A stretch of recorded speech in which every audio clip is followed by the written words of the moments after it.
Good day everyone. Ipakita lang natin yung unit na pinagawa ni Sir from Davao. So ito, walang masyadong upgrade dito. Barrel set tsaka roller lang ang pina-upgrade ni Sir. So ang barrel set niya is of course yung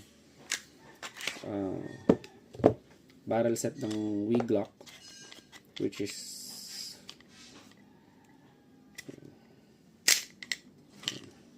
TTI chamber plus 4 UAD hop rubber and TTI fixed barrel.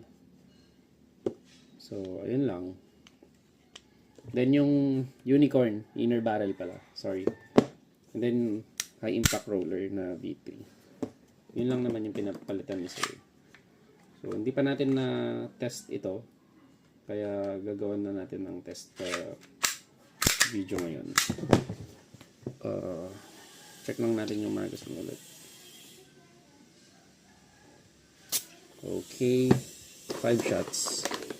May BBs na nakalagay sa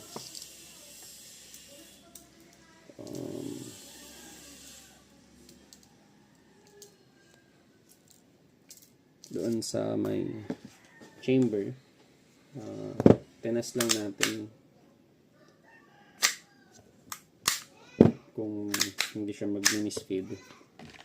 So ayan, may kanyan. So firing. Okay. Yan ang BB.